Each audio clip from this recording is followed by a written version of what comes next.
Talk. The GIC was established in 1999 to promote intercultural understanding between Gwangju's local and international residents through various kinds of projects and programs. The weekly GIC Talk is one of them, and every week the volunteer speakers share their knowledge about history, culture, politics, and so on with so many listeners. So it is really wonderful that the GIC Talk has been happening since 2003 with willingness and support of so many volunteers. So before starting today's talk, please check your cell phone and switch it into silent mode.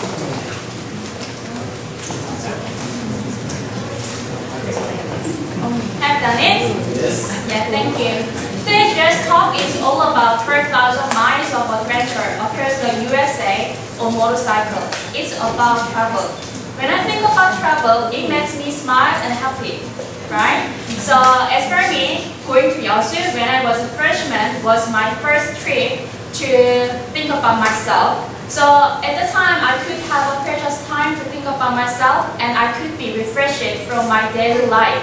Likewise, every person can have their own meaning and their own story in their travel. So from now, we're going to listen to the exciting and adventurous story from the speaker, Brenner and Jeong. So let's welcome them with a big clap.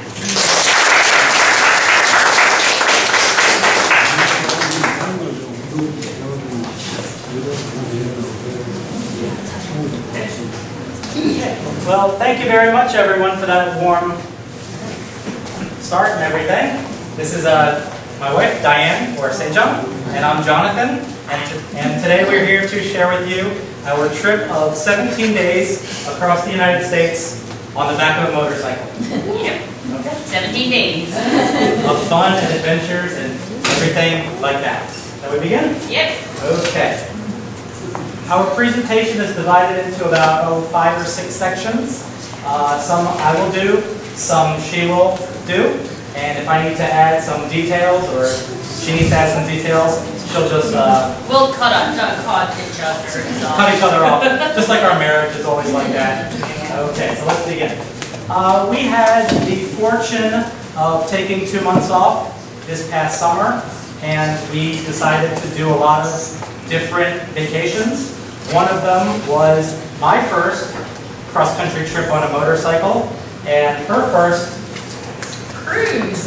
yeah, her first In the cruise Caribbean Ocean. down the Caribbean. Yes. But that's a different part of the story, so it's not included in today's presentation. But he had the idea of going cross-country in America for many years, ever since we were married. It was not just something very new and sudden. The idea was there, it was just that we had to find the time and the energy. And the money. The money, he was in charge. Thank you. You're welcome. to actually put it into action. And this summer we had that chance, so it was very fortunate for us to have that time off, the energy, and also financial support. And the patience for each other. Yes, and we survived. We survived, and we're here to tell the story. Yeah. Tell the story. Yeah. Okay. I have been across. I'm from Virginia, so if I just advance the map a little bit, there we go. I'm from Virginia. So the laser.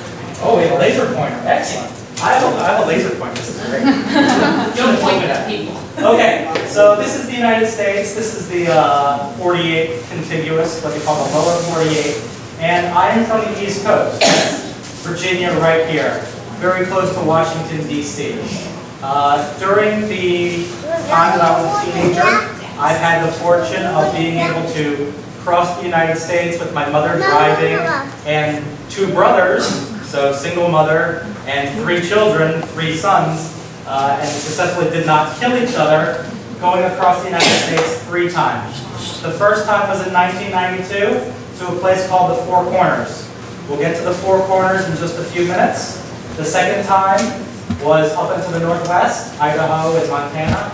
And the third time is to California, San Francisco, places like that. Well, I can add a little bit on my previous experience with America, right? So he's traveled to the West as well. My first time in America, I was only in this part of the country on the West Coast. I visited Utah for about a month, and then I stopped over briefly in LA, so it was all West Coast in 1996. And after I got married to visit his parents, my parents-in-law and family, my first time to the East Coast was in 2008, thank you. Yes, so I know this part and that part of the country, but not of anything in the middle, until this trip. Okay, so can anyone tell me how much time it takes to go across South Korea from east to west on the Gosoktoro? 6 hours? Depends on how fast you drive. 5 to 6 hours. My best Gwangju to Busan is about 4, so that's not too bad. To cross the United States from east coast to west coast, you're looking at about 3 days of 12 hours a day, so that's about 36 hours driving. So roughly, 3 or 4 days across. We crossed it in 17 days, and we stopped at many, many different places that I visited on my cross-country trips across the United States that I feel that I wanted to show her. So not only was I the driver, not only was I the organizer of the tour, I was also her personal tour guide. Tour guide, yes, I knew that. Yeah, but she was the chef and other things. Yes. Okay, let's go back to start and tell you about everything. Okay, preparation. We've gone over the route plan just a little bit. We'll get back to that in a few minutes. Here we can see our reservations. If you've ever had the fortune of going to the United States and being able to go camping, there is a large organization called KOA. It is the Campground of America. They are in many, many tourist sites and many areas. The places and the prices are very reasonable. And I remember crossing the United States about 20 years ago, so I was fortunate to book some KOAs, which stands for Campground of America. K meaning campground, things like that. It should be C. But that was a very, very good organization that we went through. I'm fortunate to live in South Korea where motorcycles are smaller and cheaper. Affordable. Motorcycles in America start about the price of a small car in Korea. About 20 million won. That's going to be each won. You mean in America, right? In America, yes. Okay. Flying, we flew American Airlines from the East Coast to the West Coast. It was a one-way flight, so we were able to save a lot of money. The expensive part of the motorcycle rental was not actually the motorcycle itself. It costed about $50 a day. That's about 6만 won per day. The expensive part was the insurance. Insurance is a big industry in the United States, and it almost doubled the price of everything. So about $50 a day for the bike, and about $50 or $60 a day for insurance. For people. So, Plus we had another insurance which was for the roadside assistance. So in Korea when we get car insurance you have it included, but we wanted extra insurance program just to make sure that we're safe. So we went to buy a AAA, which offers like 24 hours roadside assistance. yeah, 24 hours roadside assistance. It's called Car towing. the Automobile Association of America. If you're an American, you don't leave home without it, because if you need to get towed, if you had a little accident or anything, and you need to get towed, you're looking at about $200 for a tow, and the price of a yearly membership for the AAA is about $150. So if you get towed one time, you've already covered the cost of that with the AAA. Right, and also it seems that the towing, they require the fee based on miles. So let's say the car was being towed or the motorcycle was being towed. That was culturally different to me. So when it's being towed, like every kilometer, it's like a taxi. So every kilometer there's price adding up. So if you end up in the middle of nowhere, like in a desert, and if your motorcycle breaks down and it has to go to the nearest city, which is let's say 200 kilometers away, it's expensive. Yeah. So it's worth having the insurance.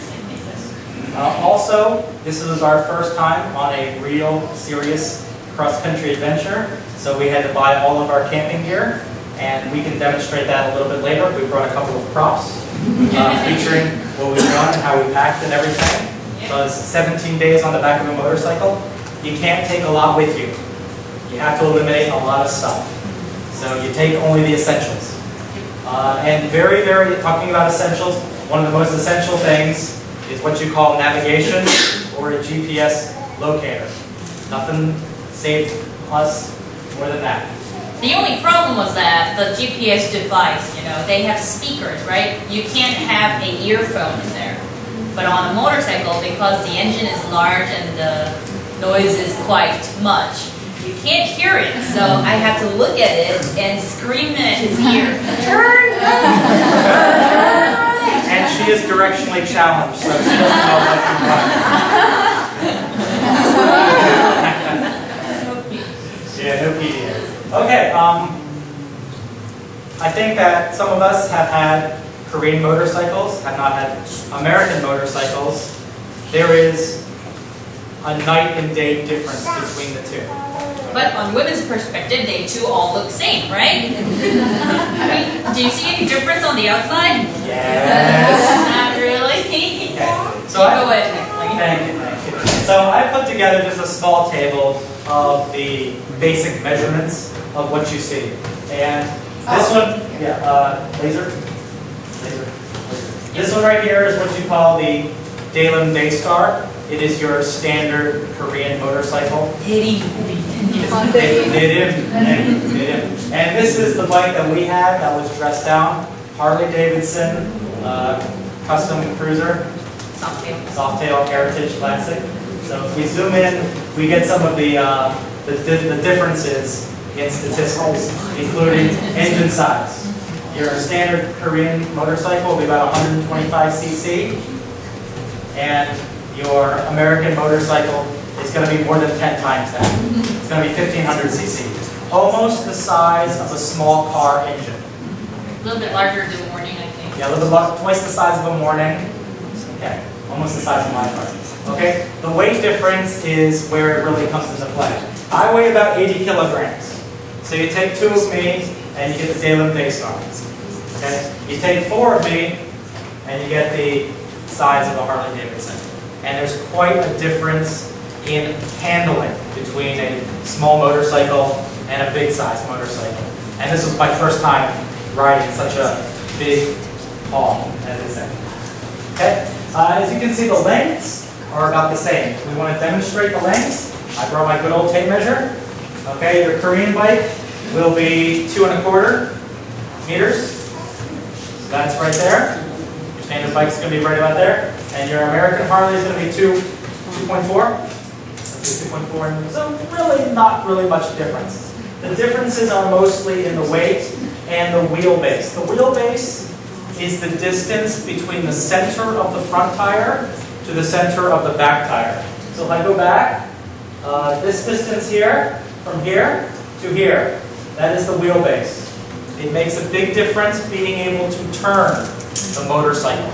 Like U-turn. Yeah. The longer the wheelbase, the more room you need to be able to turn the bike.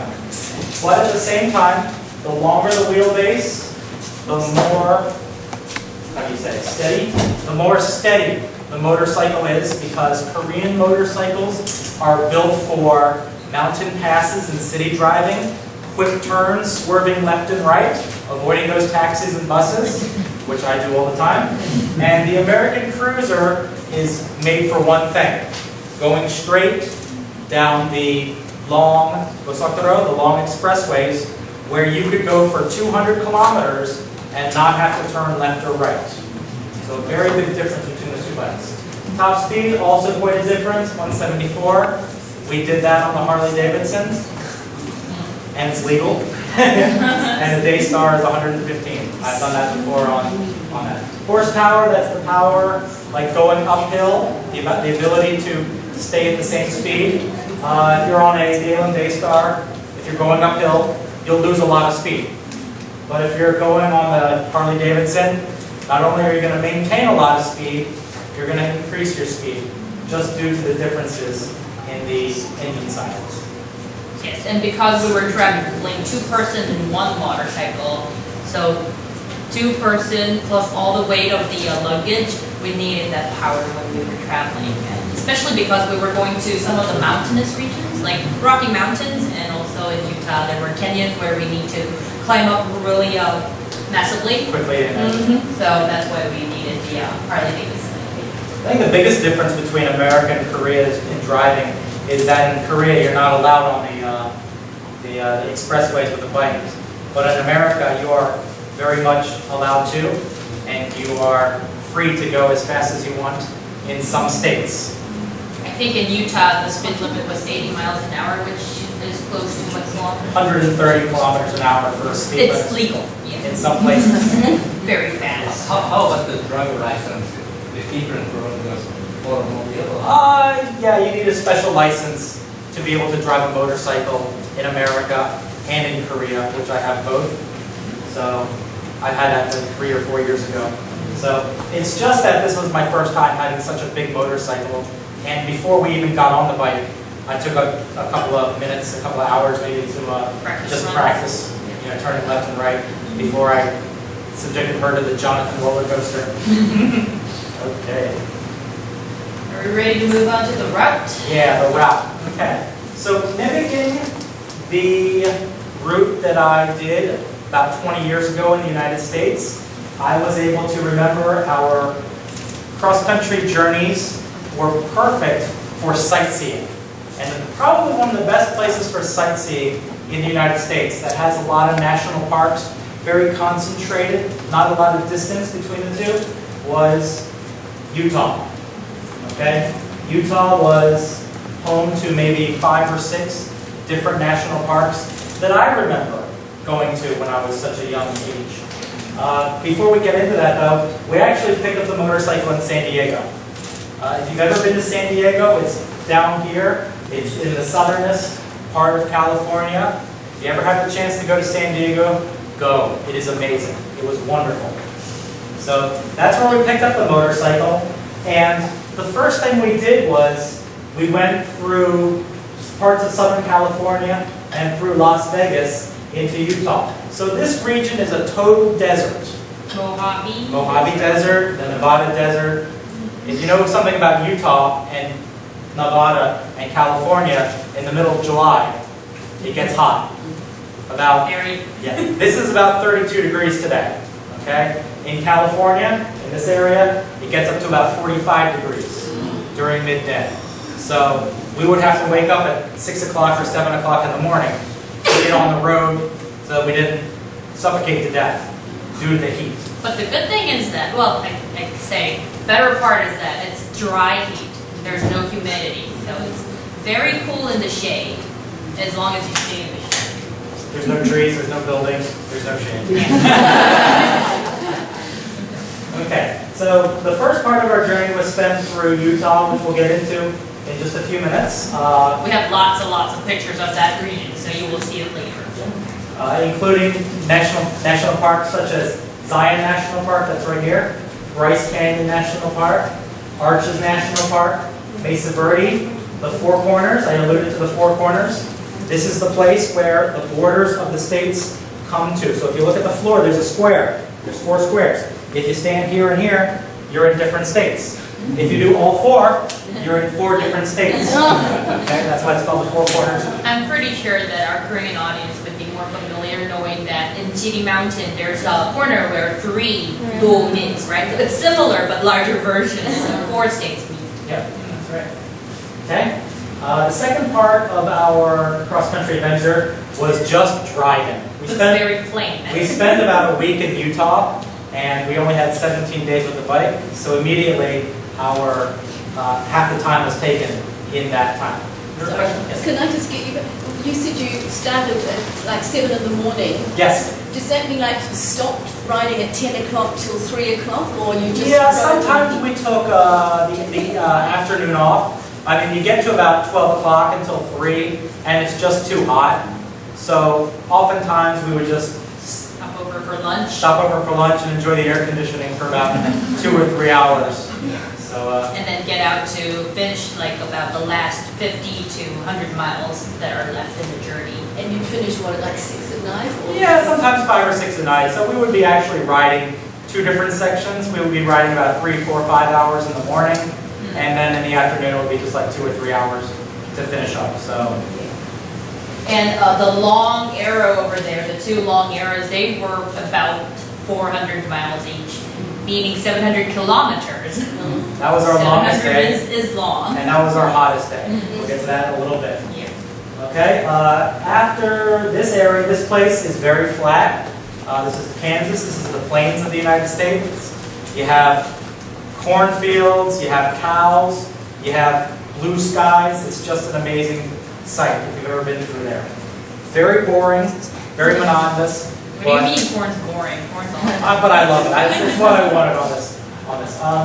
The second part, we also had a little bit of a mishap. We had a flat tire in St. Louis, so we'll get to that in a few minutes.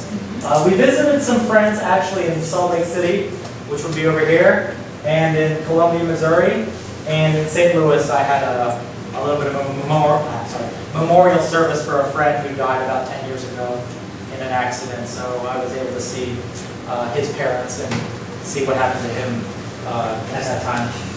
The third part of our journey was just through the area, including Illinois, Indiana, Kentucky, West Virginia, and Virginia, which is a little mountainous, but it's places that I've been to, so we'll go to there another day. Yep, West Virginia is where the Country Road Take Me Home, the song takes place, right? Country Road Take Me Home, right?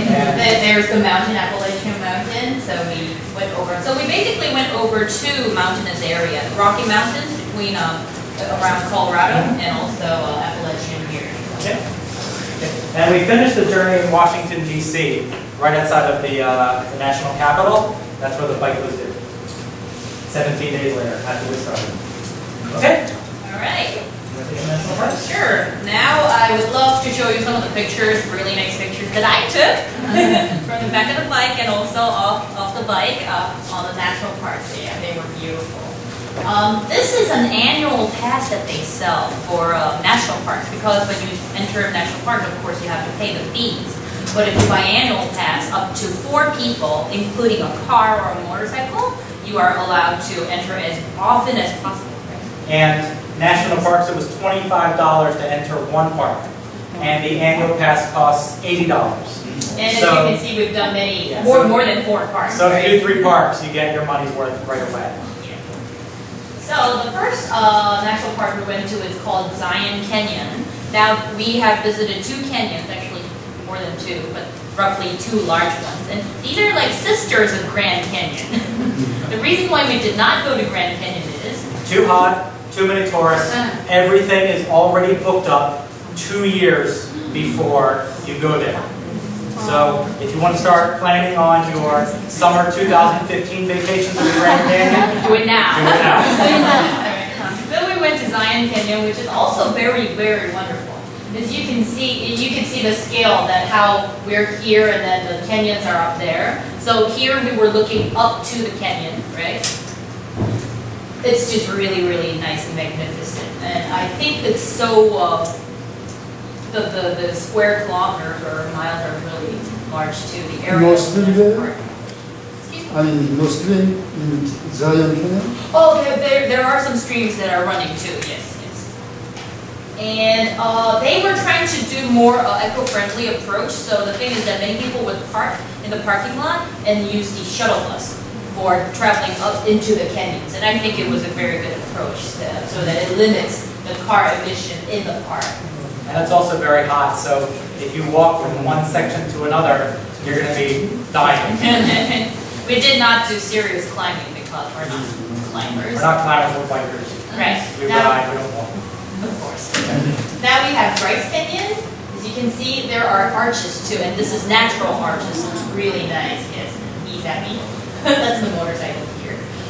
So basically, Bryce is very different because we're looking down, right? The Zion Canyon, we were looking up, so it was a very different feeling. It almost looked like Mars or something. And I think they've used this as a movie background from time to time too. Oh yeah, that's And if you can see, the elevation here is about 8,750 feet. So that's about 3,000 meters. And 3 kilometers up. And the previous day, we were in Zion National Park, and it was raining in Bryce, but it was so hot in Zion. And the next day, we went to Bryce, and look at that weather. It was amazing, and you're so high up that the weather is actually very cool. Can we cut the light off here just so that the It was- yeah, you can see a little bit better. Yeah, because this is a really, really nice view. So as you can see, yeah, it's really beautiful and it stretches miles away all the way out here. It's just unfortunate I can't get everything in the one picture, but it was really nice. And actually, if you look here, there are some paths that you can actually walk down between these gorges. So, well, we didn't walk. Again, we're riding. So we have all the heavy motorcycle gears that was difficult for us to walk all the way. But it was really beautiful. Afterwards, we went to a national park called Arches. So they have many arches, basically. That's why it's Arches National Park. As you can see, these are all naturally formed arches. So it's really beautiful. And this is the Four Corners. Some people think that it's a tourist trap, but I think it's very special that you'll be able to stand on 4 states here.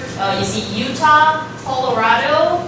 Is this New Mexico? That's New Mexico New right here. Mexico, And that's Arizona right there. so we were standing on 4. So it's possible to be in 4 places at once. Everyone says it's impossible to be in 2 places at once. It's not. You can be in 4 places at once. Yeah. That was Four Corners. And then my favorite, Mesa Verde. This is beautiful. What can you imagine when you hear the word balcony house? House with a balcony, maybe? Like a veranda? You need to climb that. 10 meters of climbing. So I did. And you took a picture of me. Yes, and what a beautiful picture it is. Okay. And this is what it is, that they built houses right under the cliff, yes. So there were cliff dwellings right here. Some of these were used for religious ceremony, as well as people living in there. It was safer to live under these cliffs than to be out there in the desert area, especially on the west part of the United States back in the day. Sure, go ahead. So your parking lot is actually going to be up here, okay? And the canyon floor is like down here. So this thing is actually built into a cliff. And you need to walk down quite a bit and around and climb up those ladders to get to this site of Mesa Verde. And there's not just one of these cliff dwellings, these pueblos. There's actually like 4 or 5 of these different places. So each one is different. And it's just an amazing sight to figure that people were living there about 700 to 1,000 years ago. And one thing that I was very impressed is that you cannot enter these balcony houses without the park ranger. So you need to be accompanied with park ranger, and the park ranger makes sure that these sites are preserved. So by telling, sir, you should not touch the wall, or sir, you cannot do that, and asking people to make sure to preserve the nature, as well as give a lot of really in-depth information about the sites. So I admired the fact that it was very informative trip. And it was like $4?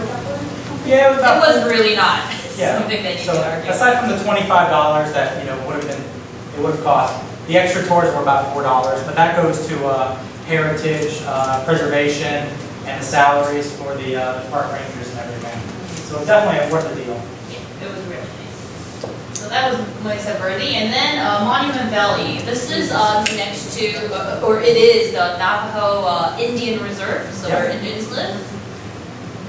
I think this is a good shot, other than our helmet hair. If you see, you can tell that we have helmet hair. This area is full of mesas and buttes. These are these geologic formations right here. And in the 1950s, when John Wayne was the leading cowboy actor doing cowboy movies, Yeah, Western movies. there were a lot of Indians and cowboy movies that were shot on this land right here. So the funny thing about this, though, is that this is actually it's a Navajo reservation. So they are responsible for the preservation of their and the legal proceedings which happen because it's their land. And we actually booked a special tour that you have to take to go into the secret areas of Monument Valley. There's 2 places you can go. It's just a loop, which shows you the basic mesas and buttes. And then you get the special tour, which takes you through the backcountry along some of the different sites. And I mean, what do you see when you see these buttes?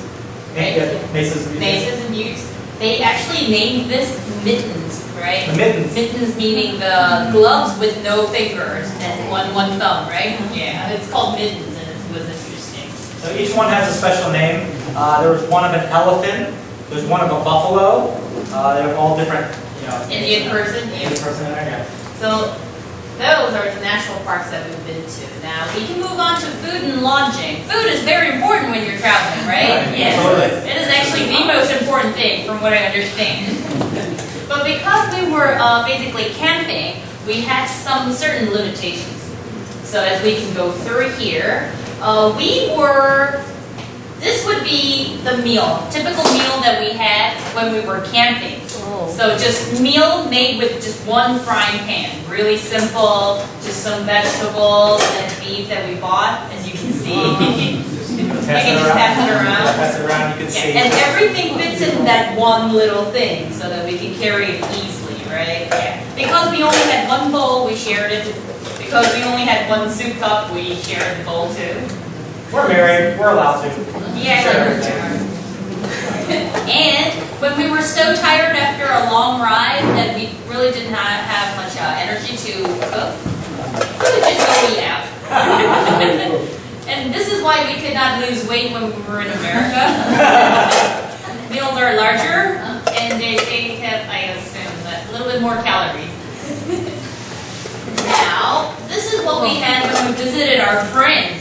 So those were the days that we were blessed with great food, like shrimp cocktail, or nice strawberry cake, or a really, really nice barbecue rib meal from our friends. It was really, really nice. And these tomatoes were actually grown at home, so they were doing home gardening.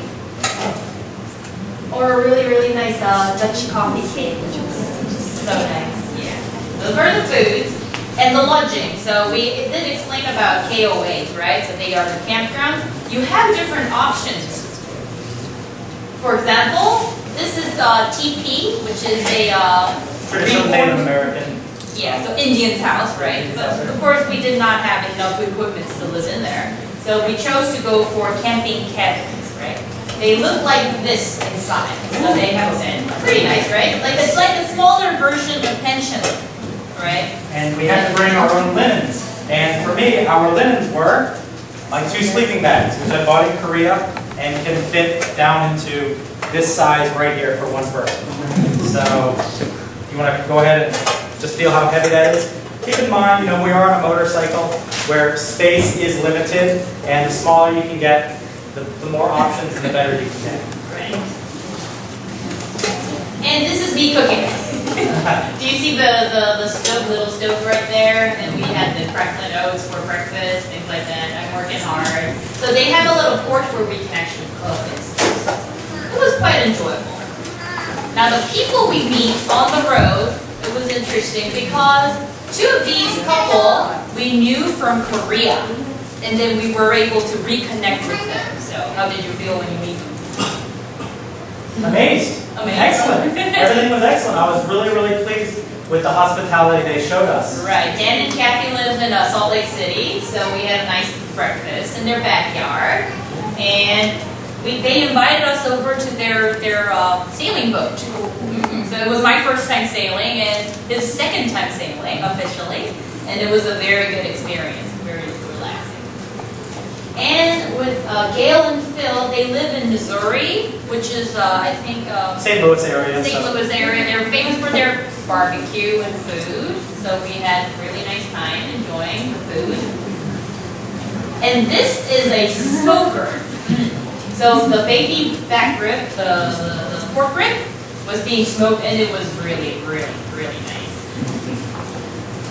Now, Ann and Nelson, I think you would like to give a little word. Yeah, right outside of St. Louis live Ann and Nelson Wilt, and their son, John, was my best friend growing up, from about 8 years old till about 13 when we both moved away to different places.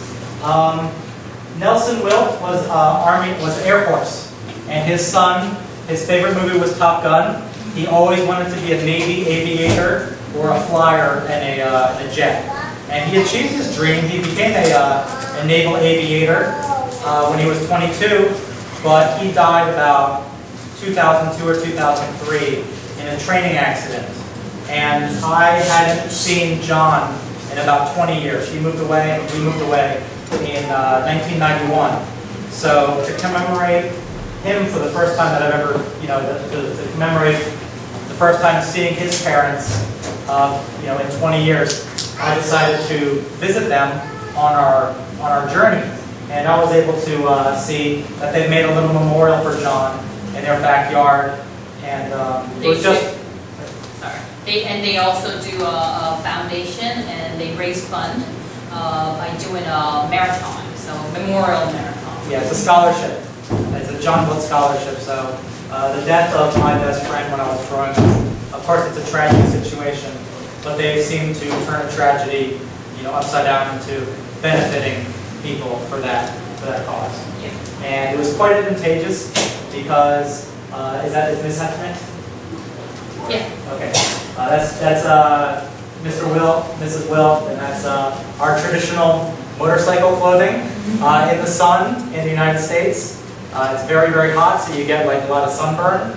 But I managed to buy us some motocross gear, which is a long sleeve, and it's not a bad price. But that's a photo of us together for the first time in 20 years. I see Hannah and Nelson both. Okay. And the yellow star over there, the sticker, it means that somebody who served in they have a family member who passed away during the military service. During the military service. So, John would have been United States Marine Corps. That's unofficially part of the Navy.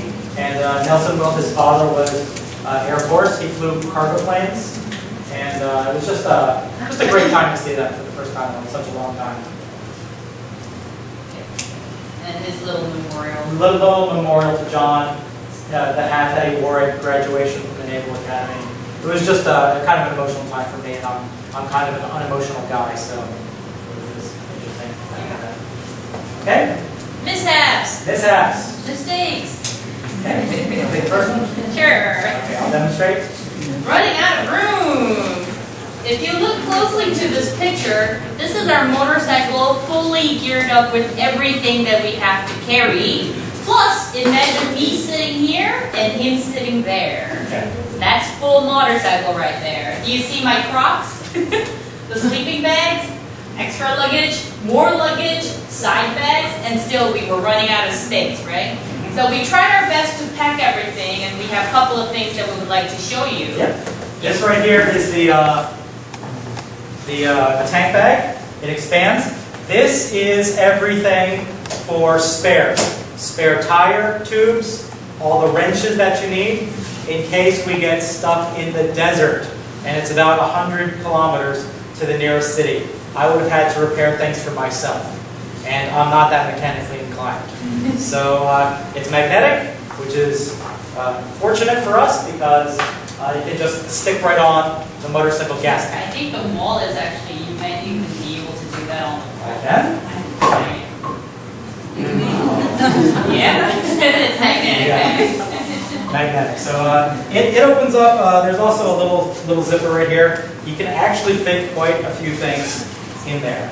So Because it expands. it expands and everything. So very, very nice. You can just see how much you can fit into that. So we just want to pass some of these things Yeah, around so you just take a to look at show it. you how much room we actually had on a cross-country voyage. Right, but the very special bag that we really absolutely loved after purchasing is this little bag right there. Mm-hmm. It looks very small. It's a new backpack. Not very comfortable, but it works. Yep. And And it expands. If you could just wear it, I'll demonstrate how it Certainly. expands. So what happens is that when we have many, many luggages, we need more space. So it expands to about double the size, right? Yeah. this was a lifesaver. Yep.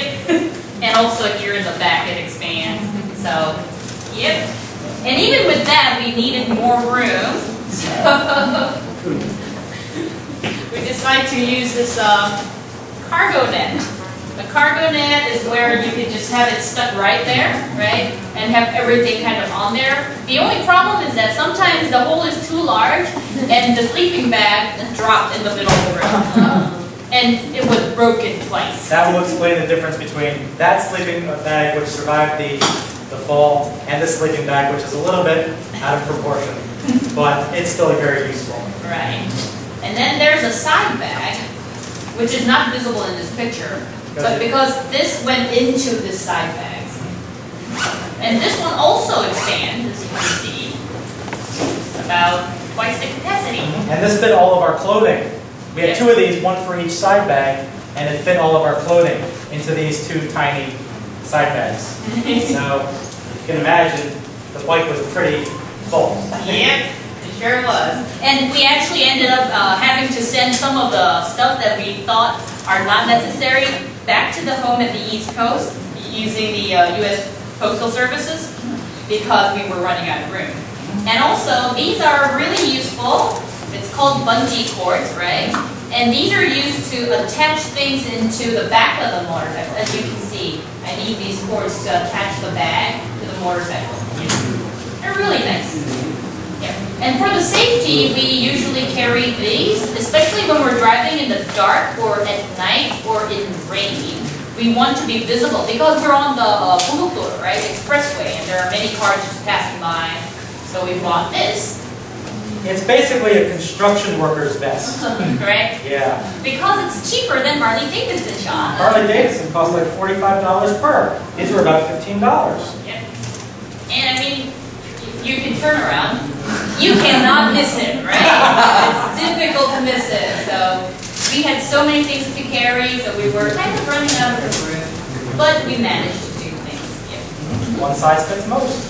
All right, the next mishap I think you would like to explain. Flat tire. The flat tire. The flat tire is always the fear in a motorcycle because sometimes you don't have the ability to repair the motorcycle and you're stuck in the middle of nowhere. Well, I made sure in the tank bag that's going around to fit as many tools and as many spares and extra little trinkets as possible to avoid that situation.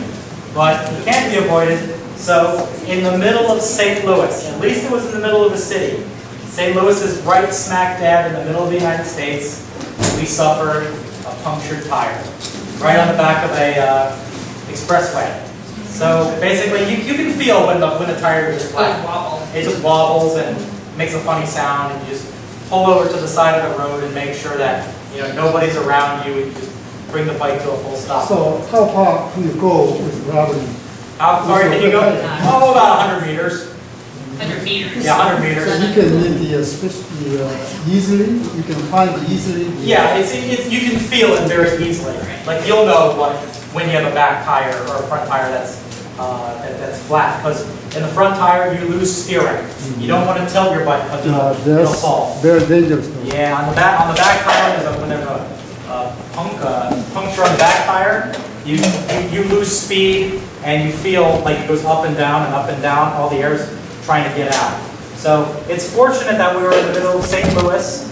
We were going through there's like a basement, a GIC Talk, and you could have the perfect view of the St. Louis Arch. We were right under it. So we were right under looking it. at it. We were looking at it, and it was like right up there. And it's like I've had three in my 7-year motorcycle career. I've had 3 punctured back tires, and each one has been the most romantic place to have a breakdown. So it's good for relationships. It's some quality time. Yeah, it is. It is. Okay, so it's a good thing we had our AAA coverage, because it would have cost like $150 to get our bike towed right from St. Louis to close to where the Wilts live, Ann and Nelson live. So it was about 3 hours for waiting for the tow truck and actually getting into the Harley Davidson shop. And fortunately it was a Saturday and not a Sunday, because nobody works on Sunday in the United States. So it took about 3 hours overall to get the bike fixed and everything and ready to go. It's just a good thing that it happened in St. Louis, a populated area, and not in the middle of the Nevada desert where I would have been working on the bike, and that probably would have killed both of us. Very hot. Yeah, very hot, no shade. Well, yeah, and remember how we purchased insurance, double insured ourselves? Yes, it paid off. So the towing was covered by AAA, right? And also the repairs, motorcycle repairs, were reimbursed because he was insured. So basically, it did not cost us anything. Well, of course, we paid for the insurance, so we just realized that it's good to be prepared through that. Yeah. And next is my problem. The only problem of riding on the back of a motorcycle is that the seat is not designed to sit for a very long time. For drivers, it's much better, but for the passenger seat, it hurts. I wish our motorcycle had something like that. I mean, you see there's a back support, right? Enough space. Back support, enough space, right? But our motorcycle unfortunately had this type, which is very narrow, right? It did not come with a special red cover. So I ended up buying a lumbar support, which is a back support, memory foam cushion from Staples, which is a Mungujang, right? And then sit on it to save me. So it did hurt, but I got used to it. And I think I got used to sitting on the back of the motorcycle at the end of the journey, right? Instead of the start of the journey. So it did hurt. Now, for the last part, what we learned through this trip.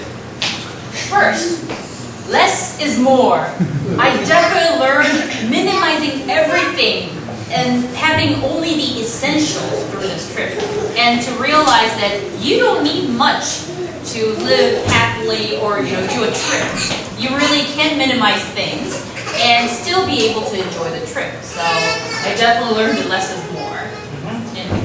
Yeah, we just brought the bare essentials, which were like 2 small towels, bathing suits. We didn't need 6 pairs of socks. I think we did it with 2 or 3 pairs. The KOAs were blessed with laundry rooms, so you were able to do laundries, which would happen every 3 or 4 days. And we spaced out our stops with Dan and Kathy and Gail and Phil, such that we were able to use their washer and dryer too. Thanks to them, right? Thanks to them, yes. Less is more. Oh, and also because KOA cabins, they don't have refrigerator. So you are limited to buy the grocery that you can actually finish eating. You cannot save food to travel on the motorcycle because it's so hot, everything goes bad. Almost even the fruits, right?